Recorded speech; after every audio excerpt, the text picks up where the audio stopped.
So, there I was, barreling down the dark interstate at around 2 a.m., the headlights of my rig cutting through thick fog that had rolled in from nowhere. Driving at night was routine for me. I'd been hauling loads across the country for years, seen every kind of weird and unsettling thing you could imagine. But this night was different.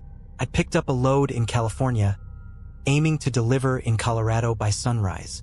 It was a long haul, but the road had always been a friend, even if a strange one at times. After all, there's something about the hum of an engine and the sight of nothing but open road stretching in front of you that can make you feel invincible. Until that night, about 2 hours into my trip, the road narrowed, twisting through a stretch of deserted forest. The GPS warned me this route could be risky, but I'd driven it before and figured I could handle it. As I rounded a sharp bend, a figure darted across the road. I hit the brakes hard, heart hammering, and barely managed to avoid hitting whatever it was. When the dust settled, I looked around. No one. Just an empty road, trees towering on both sides, silent and still. I pulled myself together, thinking maybe I'd just seen an animal, maybe a deer, but then there was something else. A noise, a whisper. Through my open window, something was whispering my name. The hairs on the back of my neck prickled as the whispering grew louder, more insistent. I closed the window, figuring I was just tired, imagining things. But as I drove on, I couldn't shake the feeling that someone, or something, was watching me from the shadows. I pushed the accelerator, eager to get out of that forest stretch. Then my truck's radio, which I had left off, crackled to life. Static filled the cabin, and underneath the static, a voice murmured just barely loud enough to hear. "Come back."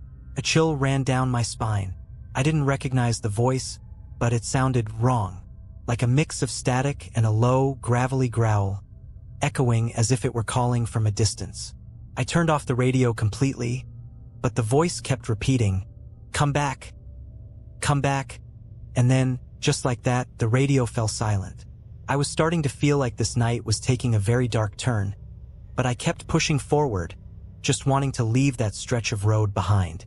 Another hour went by, and I began to think maybe I was in the clear. The fog had cleared up, and the road was empty once more. But then, out of nowhere, my rig lurched as if I'd hit something massive. I swerved, struggling to keep control. The truck slowed to a stop, and in the glow of my headlights, I saw it. A person, lying in the middle of the road. Or at least, that's what I thought it was. I leapt out of the cab, heart pounding, and rushed over. But as I got closer, I froze. The figure didn't have a face. Where eyes, nose, and a mouth should have been, there was just smooth, blank skin stretched over bone.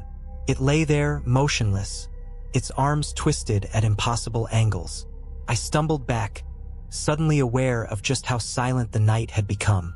No wind, no crickets, just the heavy, suffocating silence pressing in from all sides.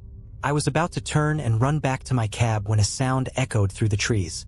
A low, gurgling growl, like something huge and angry was hiding in the darkness, watching.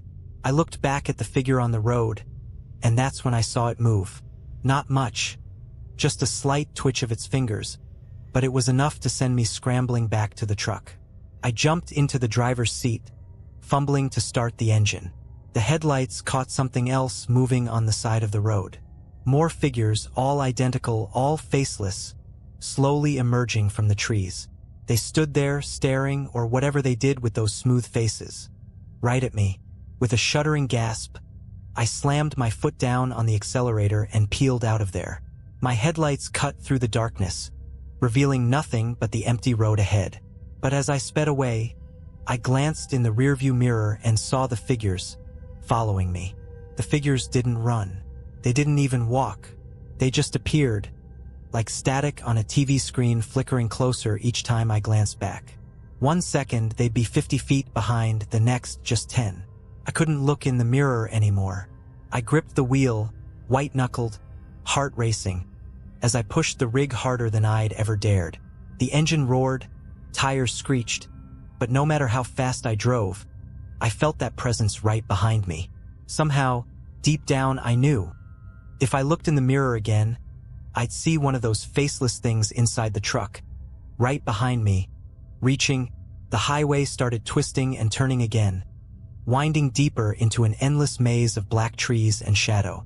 My GPS had long since lost signal. The only thing guiding me now was instinct and the desperate urge to escape. Just as I felt I couldn't take it anymore, a shape loomed on the horizon. An old gas station, lights flickering. It looked deserted, but I didn't care. I slammed on the brakes, bringing the rig to a screeching halt right in front of the place. I jumped out, expecting to feel hands or whatever those things had instead of hands. Grab me, pull me down, but nothing. The air was still, the night silent.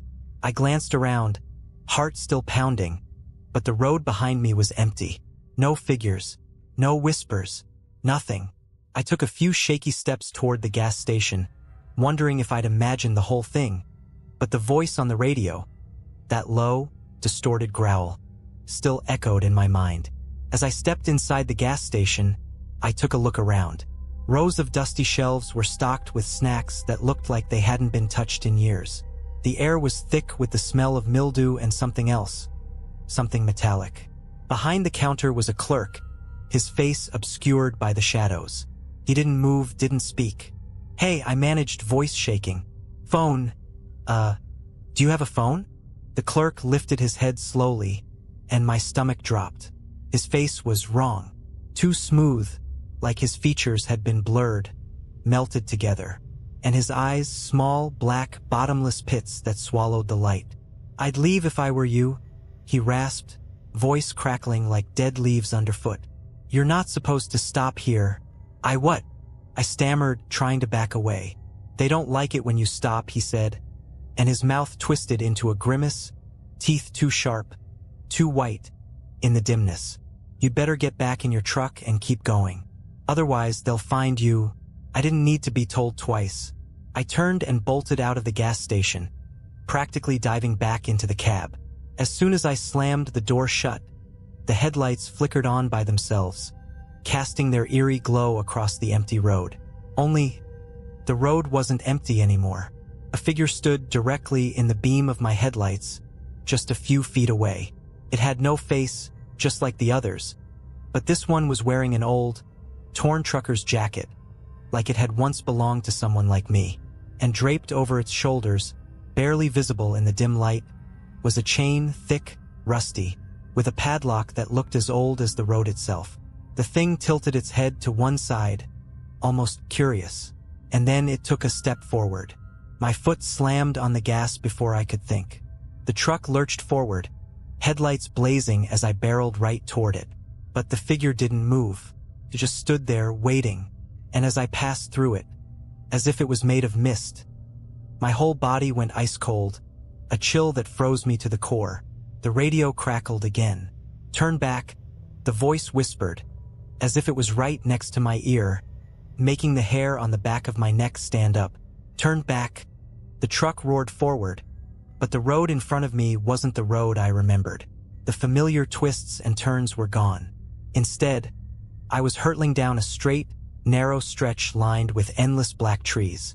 No landmarks, no signs, just an endless path that seemed to go on forever. I glanced at the clock on the dashboard.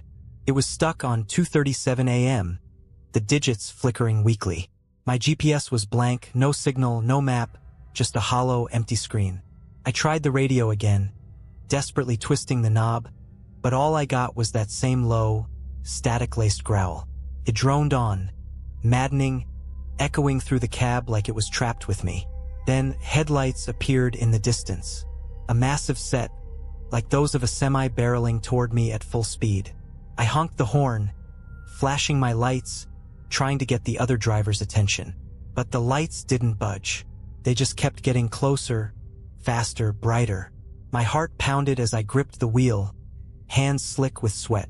The headlights bore down on me until they were blinding, consuming everything in their beams. I couldn't see the road. I couldn't see anything. And just as the lights reached me, I braced for the impact, and then silence. I opened my eyes, heart still racing, and realized I was parked at a rest stop. A regular, run-down, quiet rest stop. The cab was still, the headlights shining onto an empty lot surrounded by dark trees. The clock read 5:47 a.m., and a faint, grayish light crept over the horizon. Morning was coming.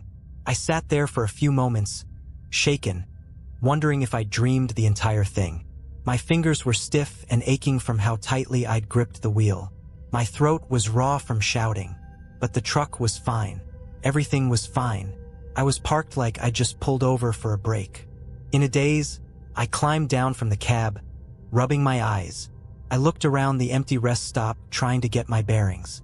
The first thing I saw was another truck parked a few spaces down. It was an old, rusted rig that looked like it hadn't moved in years. And then I saw him, a man, standing just behind the truck, staring at me. He was wearing an old, worn trucker's jacket, and across his shoulders, slung like some kind of twisted burden, was a heavy chain with a padlock. I couldn't see his face, not clearly anyway. His features were shadowed, but I could feel him staring, like his eyes were burning right into me. I turned to get back in my truck, to get away from him, but as I moved, he called out in a voice as hollow and empty as the static on my radio. "They don't like it when you stop," he said, almost a whisper, barely audible over the hum of the engine. "If you keep going, they might just let you go. But if you stop again, you'll never make it out." I climbed back into my truck, hands shaking as I started the engine. I didn't look back. Couldn't. As I pulled out of the rest stop, I forced myself to focus on the road, to keep my eyes forward. The sun started to rise, its light breaking through the trees, washing over the road in front of me. But even as I left the rest stop behind, even as the sky turned from gray to blue, I could still feel his presence, a shadow lurking in the rearview mirror. And somewhere, in the distance, I heard a low, static-laced whisper trailing after me, like a faint echo from another world. "Turn back." I kept driving, and to this day I haven't stopped. Not at night, not in the fog, not when the whispers come through the radio, because I know that if I ever stop again, they'll be waiting. It was about midnight when I took a wrong turn off Interstate 80 somewhere in Nebraska. I'd been on the road for almost 14 hours straight, hauling my load across 3 states. Sleep wasn't an option. I had to make it to Denver by morning. I'd been through these back roads countless times, so the detour didn't bother me at first. But as the minutes ticked by, I couldn't shake the feeling that something was wrong. The night was unusually still. Even the usual chirping of crickets and rustling of tree branches seemed absent.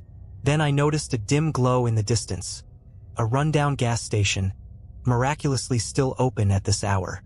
I figured I'd pull over, grab a coffee, and ask for the quickest way back to the main road. When I walked in, the place was empty. No one behind the counter, no customers. The fluorescent lights overhead buzzed, casting an eerie, almost sickly glow. There was something stale in the air, the kind of staleness that hinted at secrets best left alone. "Hello," I called out, trying to break the silence. Nothing. Shrugging it off, I poured myself a cup of burnt-smelling coffee. Just as I was about to leave, a figure emerged from the back room. He was tall, skinny, with a face that looked like it hadn't smiled in decades. He stared at me for a long, uncomfortable moment before muttering, "Headed west?" I nodded, taking a sip from my cup, wishing I hadn't. Tasted worse than it smelled. "Stay on Route 17, he said slowly, as if each word cost him something. "And don't stop, no matter what." That got my attention. "What do you mean, don't stop?" The man didn't answer. He just gave me this haunted look and disappeared into the back. As I got back in my truck, his words stuck with me. "Don't stop." I chuckled, chalking it up to some small-town superstition. But the weirdness of the place lingered, gnawing at my mind as I merged back onto the road. It wasn't long before I saw it. A thick fog started rolling in, so dense it seemed to absorb the beams of my headlights. In the middle of nowhere, I couldn't see 10 feet in front of me. My grip tightened on the wheel as I pressed on, ignoring the instinct to slow down. Then, out of the fog, something appeared. At first, I thought it was another truck, but as I got closer, I realized it was something else. An old, battered car, creeping along in the same direction I was heading. The car's taillights flickered like they were barely holding on. It was too slow, so I pulled into the other lane to pass it. Just as I drew alongside, I glanced over and froze. Inside, the driver was slumped over, his face pale and lifeless, eyes wide open, staring straight ahead. He looked like he'd been dead for days. My heart slammed against my chest. Before I could fully process what I'd seen, my truck swerved back into the right lane, and I floored it, desperate to put as much distance as possible between me and that car. But no matter how fast I went, the car stayed behind me. The headlights of that old car never faded, locked onto my truck like some hellish beacon. I kept glancing at my mirrors, hoping to lose it around a bend, but every time I checked, it was right there, close enough that I could almost feel the driver's dead eyes boring into the back of my skull. I kept replaying what the guy at the gas station had said. Don't stop. The fog seemed to thicken, clinging to the road in thick, twisting wisps. My headlights barely cut through it. At this point, all I could see was the road immediately in front of me and those relentless headlights following behind. I kept one eye on the road and one on the clock, 2:17 a.m. It was a little over an hour since I'd left the gas station. I just had to keep moving, keep my focus on Denver. Then I saw something in the road. At first, it was just a shape, low and unmoving. As I got closer, it became clear. It was a figure, hunched over on all fours. A person, crouched in the middle of the highway, head down, hair hanging limp over their face, unmoving. My foot hesitated on the brake, every instinct screaming at me to slow down. But that voice in my head repeated, "Don't stop. Don't stop." So I gritted my teeth and hit the gas. I veered to the left, my tires skidding slightly as I swerved around the figure, narrowly missing it. Just as I passed, I caught a glimpse of the person's face, or what should have been a face. It was pale, blank, with hollow, empty eyes staring straight ahead, unblinking, and worse, turned, ever so slowly, to watch me pass. My heart hammered in my chest as I forced myself not to look back, focusing only on the road ahead. But just then, something even stranger happened. The car behind me suddenly sped up, as if it, too, was trying to avoid that figure. It swerved erratically, almost losing control, before managing to right itself. That was the first time I felt it, the bizarre sense that maybe that thing wasn't chasing me. Maybe it was trying to outrun something else. But that didn't make sense, did it?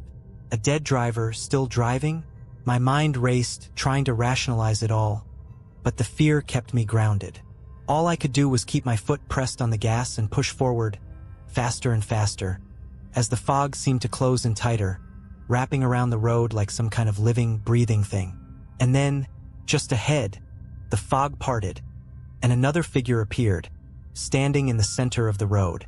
This time, it wasn't crouched or motionless. It was upright, tall, and waiting. The figure loomed in the middle of the road, a shadowed shape with its face turned toward me. Its arms hung stiffly by its sides, fingers outstretched like claws, as though it were ready to grab onto anything that dared get close. Couldn't stop. I wouldn't stop. I gripped the wheel and barreled forward, the truck's engine roaring as I pressed down harder on the gas.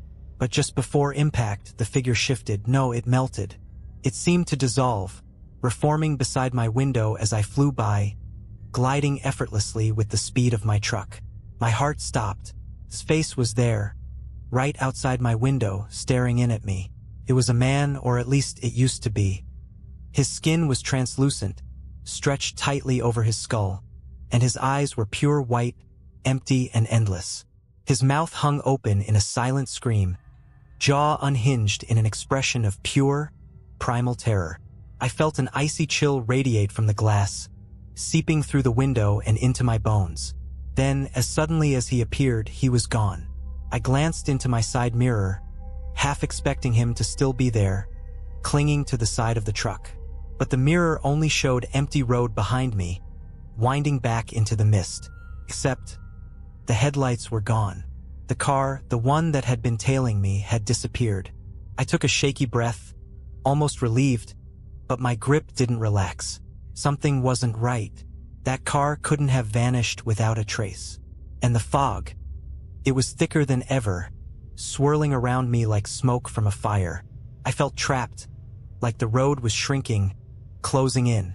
That's when I heard it. The unmistakable sound of footsteps on the roof of my truck. Slow, deliberate footsteps, moving from the back of the cab toward the front. I couldn't make sense of it. There was no way anyone could be up there. We were still moving at high speed. But the sound was undeniable. A heavy, measured pace. Like someone was walking, taking their time, confident I had nowhere else to go. Then something tapped against the windshield from above. Once, twice, with a strange, rhythmic beat, like someone drumming their fingers. I barely breathed. My knuckles were white on the wheel as I kept my eyes fixed on the road, praying I'd see some sign of civilization, some light, any break in this nightmare. Then, slowly, the sound shifted. It was no longer tapping. Now, something was dragging its nails across the roof, like claws scraping against metal, inching closer and closer to the edge of the windshield. The fog was thick, blanketing the road, making every second feel like an hour. And then I saw it, emerging from the fog, stretching across the road in long, jagged letters that looked like they'd been carved into the asphalt itself. Turn back. The words stretched on for at least 50 feet, glistening wet and fresh in the darkness. But I knew those letters hadn't been there a moment ago.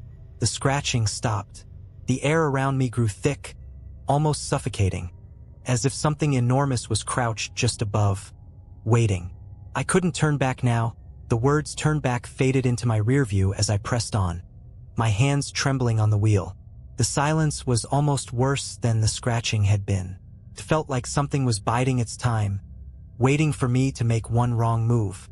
The fog tightened around my headlights, so dense it was like driving underwater. Every instinct screamed at me to pull over, to turn around, to do anything but keep going. But the guy at the gas station's voice rang in my head again. Don't stop, no matter what. Then, out of nowhere, the radio crackled to life. The static was loud, filling the cab with harsh white noise. I jumped, my eyes darting to the dials, but my hand froze mid-reach as something came through the static. A voice, low and strained, like it was fighting to be heard. It was my own voice. Shouldn't have come this way. My blood turned to ice. I was hearing myself, the same tone, the same exact words I'd spoken to myself just before seeing that first figure in the road. The voice continued, whispering things I'd only thought in my head, fear bubbling up with every word. You've gone too far. No turning back. My heart pounded as I struggled to ignore the radio, but the voice grew louder, overlapping, each version of my own voice layered over the other until it was like a chorus of fear. And then, they all fell silent, replaced by a single hoarse whisper. He's here. In that instant, my headlights revealed something up ahead. A figure, no, several figures, lined up along the edge of the road. They didn't move. They just stood there, watching as I drove by, their faces shrouded in shadows, but I could feel their eyes following me. One of them lifted a hand as I passed, pointing, and slowly, almost imperceptibly, each one of them turned their heads in the same direction, as if guiding me somewhere, their eyes tracking me like I was prey. I could feel the weight of their gaze, heavy and consuming, as I gripped the wheel, desperate to outrun whatever this was. I forced myself to look straight ahead, my pulse hammering, barely breathing, hoping this would end. Then the road began to twist, bending into turns that shouldn't have been there. I knew this route and it was supposed to be a straight shot, but now it was winding and narrow, and every turn felt like it was leading me deeper into some unseen trap. And that's when I saw the headlights behind me again. Only this time there were two sets. One came closer, accelerating fast, the light growing brighter, almost blinding in my mirrors. The other stayed back, as if keeping its distance, watching and waiting. My hands were slippery with sweat as I tightened my grip, the truck rumbling as I sped up. But no matter how fast I went, the headlights behind me got closer and closer, like they were chasing me, herding me forward down this cursed road. I glanced in my side mirror, And that's when I saw something that made my stomach drop. There was a figure in the passenger seat beside me. I couldn't look directly at it, my vision fixed on the road, every instinct screaming not to acknowledge whatever was sitting there beside me. But in my peripheral vision, I saw just enough. The figure was hunched, its bony hands resting on its knees, fingers tapping a slow, deliberate beat. Its skin was gray, taut, and corpse-like, stretched over a face that was turned toward me, unblinking. Its eyes were pits of darkness, endless and consuming, and even without looking straight at it, I felt its gaze boring into me. It leaned closer, the stench of rot and damp earth filling the cab, pressing down on me. I clutched the wheel, knuckles white, struggling to keep my focus on the road. My heart raced, each beat louder than the last, thundering in my ears. The voice on the radio returned, faint but unmistakable, whispering the same words over and over. "He's here. He's here. He's here." I pressed down harder on the gas, the truck roaring as I tried to outrun the voice, the figure, the headlights chasing me. But no matter how fast I went, the road kept twisting, leading me deeper into some unknown place, the fog thickening, the turns sharper, narrower, until I barely had control. The figure beside me shifted. Slowly, it raised one skeletal hand and pointed forward, guiding me. I didn't want to look, didn't want to follow, but the road seemed to have a mind of its own, curving sharply as if steering me right where the figure wanted. And then, in the distance, I saw a bridge. It loomed out of the fog, old and decrepit, the kind of structure that looked like it hadn't seen use in decades. The wood was dark, slick with something that glistened in the fog, and the beams above it were twisted and broken, barely holding together. A shiver ran through me, but I couldn't stop. The headlights behind me flared, blinding, pushing me forward. The figure beside me whispered something, a garbled mess of words that chilled my blood. My mind raced, trying to make sense of it, to understand, but it was like hearing a language from a nightmare, words that shouldn't exist. As I approached the bridge, the figure leaned in, closer than ever, so close I could feel the cold radiating off it, freezing the air between us. Its lips cracked open, and for the first time, it spoke clearly. "You can't escape. He's waiting." My pulse skittered. I could barely breathe. The bridge stretched out before me, endless and dark, a chasm below it that seemed to go on forever. I wanted to slam on the brakes, to turn around, but the figure's gaze pinned me in place, a weight that rooted me to the seat. Then, just as my front wheels hit the bridge, the headlights behind me went dark. The road behind me disappeared into the fog, swallowed whole, leaving only silence. And that's when I heard it. A low, deep growl, rumbling up from beneath the bridge. It was an animalistic sound, primal and hungry, echoing through the night like a warning. My heart hammered, my skin cold as I gripped the wheel, inching forward, barely breathing. The sound grew louder, closer, as if something was moving up from the darkness below. I risked a glance at the figure beside me, desperate for some hint of what was happening. But it was gone. The passenger seat was empty, the stench of rot lingering, but the figure had vanished without a trace. Then, with a crack, the bridge beneath me shuddered, with splintering as something massive began to move below. The bridge groaned under the weight of the truck, the wood buckling, shifting, as if something immense and alive was moving just beneath the surface. The fog thickened, swallowing the edges of the bridge and turning everything outside my windshield into a dense, suffocating wall of gray. I was trapped, caught on this ancient, crumbling bridge with nowhere to turn, no way to go but forward. And then, out of the fog ahead, I saw it. A figure tall and unnaturally thin, standing directly in the center of the bridge. Its body seemed to blend with the mist, limbs elongated and warped, twisting into unnatural angles. I slammed on the brakes, the truck skidding to a halt just feet away from the figure. My hands were shaking as I watched it stand there, motionless. For a few moments, nothing happened. I thought maybe it was just another apparition, something that would vanish if I just blinked or looked away. But then it began to move, its head tilting, jerking toward me as if it had finally sensed my presence. It took a step forward, the wood creaking under its weight, and I saw its face for the first time. It had no eyes, just empty, hollow sockets staring into me, somehow seeing everything. Its mouth stretched impossibly wide, twisted into a grotesque grin that seemed to grow larger with every step. The closer it came, the more I felt my courage drain away, replaced by a cold, numbing fear that gripped me from head to toe. The growling sound beneath the bridge grew louder, now accompanied by the splintering of wood as the structure gave way piece by piece. Whatever was down there was rising, and it felt like the whole bridge would collapse at any moment. I knew I had seconds left to decide. Somehow, I forced myself to move. I slammed the truck into reverse, trying to back up, but the bridge shuddered violently, lurching downward as the beams split and cracked. The headlights flickered, casting strange, twisting shadows across the fog, illuminating the creature just inches from my hood. Its fingers stretched out, reaching for me. With a primal scream, I threw the truck back into drive, my only choice to plow forward, straight toward the figure.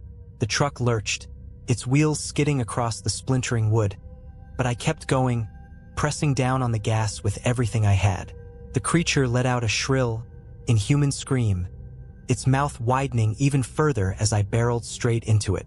I braced for impact, but when I hit, the figure exploded into mist, vanishing as though it had never been there.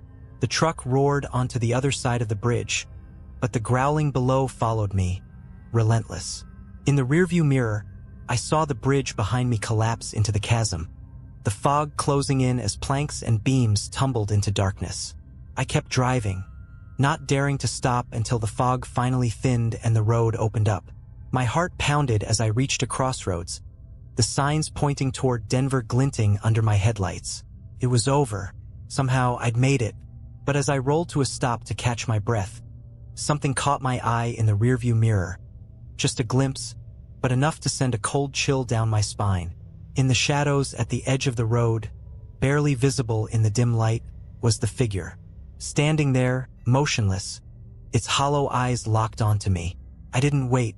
I slammed the gas, tearing down the highway, heart racing, knowing that I'd left something back on that bridge, but something else had followed me. I never liked taking the night shifts, but as a truck driver, you don't always get a choice. You just take the load and go. That night, the dispatcher called late, saying they had a last-minute job for me. A run out to a small town in the middle of nowhere. One of those places that barely appears on a map. And yeah, it sounded a bit weird. The guy on the phone wasn't our usual dispatcher, just some low voice with too much static in the background.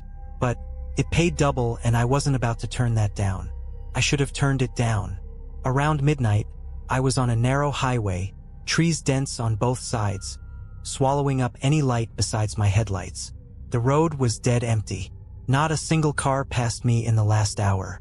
Radio static buzzed quietly in the background, the only sound besides the hum of the engine. A good way to stay alert, I told myself. But something in the air felt wrong. The kind of feeling you get when someone's watching you, even if you're all alone. After a while, I started noticing strange signs along the road. Nothing like the usual mile 25 or no littering ones. These were old, rusted, barely hanging on their posts. I squinted as one came into view. It had no words, just a hand-painted symbol of a twisted figure. Its head was cocked to one side, its limbs longer than humanly possible. That uneasy feeling grew worse. I turned my eyes back to the road, shaking it off as just some prank from local kids. But then the radio crackled louder. Through the static, there was a faint voice, just a whisper, like someone far off. "Turn around," it said. Then, nothing. I laughed a bit, chalking it up to a prank or my own sleep-deprived mind, but I turned the volume down anyway. After about 20 minutes, I saw something in the road up ahead. A silhouette, maybe 30 yards away, walking along the edge of the highway. Just a shadow in the glow of my headlights. At first, I thought it was an animal, but as I got closer, I realized it was a person. They wore a long, tattered coat and didn't seem to notice my truck barreling down behind them. It wasn't until I was practically on top of them that they finally looked up. Their face, if you could call it that, wasn't right. The features were blurred, almost melting together like a half-formed clay sculpture. Eyes too large, mouth stretched into a frozen, unnatural smile that twisted at odd angles. As I sped past, their gaze snapped to meet mine, unblinking. I felt a shiver crawl up my spine. I knew I should have kept driving, but I slowed down, glancing in my rearview mirror. There was no one there, just the empty road behind me. I sped up. The voice on the radio came back, crackling with static. Louder this time. "You need to leave." I pressed the power button, trying to turn it off, but the voice kept coming, scratchy and distorted. I hit the button harder. Nothing. Then, a burst of static cut through the silence, and I heard the sound of footsteps. It sounded like someone was running, bare feet slapping against cold concrete, and it was getting closer. My heart raced. I stomped on the gas, forcing my rig to go faster down that winding road. My eyes were glued to the rearview mirror, watching the empty road behind me. And then I saw it. That twisted figure was back. Not walking this time, running. Its long, distorted limbs pumped furiously, its misshapen face fixed in a grotesque grin, and it was keeping pace. I forced my eyes forward, praying that whatever it was wouldn't catch up. The radio static exploded again, deafening this time, and I heard a scream, sharp and piercing, like nails dragging across my mind. My vision blurred for a second, my grip slipping on the wheel, and the truck veered slightly before I managed to steady it. Just ahead, a shape emerged from the trees lining the road. A man, waving his arms frantically in the middle of the highway, his eyes wild with panic. I swerved, barely managing to avoid him. My brakes screeched as I brought the truck to a halt, my heart thundering in my chest. I looked out the window, but the man was gone. Nothing but the empty road stretched out before me. I told myself to keep going, just get the hell out of there. But something in me, maybe the old trucker's code of helping others, made me check the side mirror again. And there he was, the man standing just behind my truck, staring up at my window. His eyes were wide, mouth gaping open as if he were silently screaming. I didn't dare get out. I just stared back at him, feeling my skin prickle with cold dread. He took a step forward, his hand reaching up to the door handle. I floored it. The truck roared as it leapt forward, leaving that figure behind in the swirling dust. I didn't look back, not once. I just drove, faster than I ever had, the trees blurring past as the road stretched out in front of me. Hours later, I finally saw the lights of a gas station, a sign of life. I pulled in, barely able to keep my hands steady as I climbed out of the cab. The attendant looked at me, eyes narrowing as he took in my pale face and trembling hands. "You all right, buddy?" he asked. I opened my mouth to answer, but I couldn't find the words. How could I explain what had happened? Then I glanced at the window of the gas station and froze. There, reflected in the glass, was that figure, standing just behind me, its twisted face smiling back at me through the night. I stumbled back, blinking hard, praying that my eyes were playing tricks on me. But there it was, clear as day in the reflection, a contorted figure with that wide, unnatural grin, lurking in the shadows just beyond the gas station's glow. I whipped around to face it, fists clenched, ready to defend myself. But there was nothing there, just the dark, empty road stretching back into the woods. The gas station attendant tilted his head, watching me with concern. "You sure you're okay, man?" I took a shaky breath, wiping sweat off my forehead. Yeah, I just thought I saw something. Long haul, huh?" he said, not convinced. "Need a coffee? Bathroom?" I nodded, feeling stupid for letting some hallucination shake me up this much. "Yeah, coffee, please." Inside, the fluorescent lights were harsh, casting everything in a sickly white glow. The place was silent. No music, no hum of fridges, just that thick, uncomfortable quiet. I moved to the counter, drumming my fingers while the guy poured me a cup. I couldn't help but glance over my shoulder, scanning the glass doors to make sure I was still alone. As the attendant handed over the coffee, I felt an overwhelming urge to just talk to someone, to explain what I'd seen, to ask if he'd ever experienced anything like it on this highway. But before I could say a word, I noticed something odd on the guy's arm. It was a tattoo right above his wrist, a strange symbol that looked familiar. It was the same twisted figure I'd seen on that rusted road sign, its limbs bending at impossible angles, eyes hollow and black. My breath caught in my throat. That tattoo! I pointed at it, my hand shaking. The guy looked down at his wrist, expression unreadable. What about it? Where'd you get it? I asked, unable to tear my eyes away.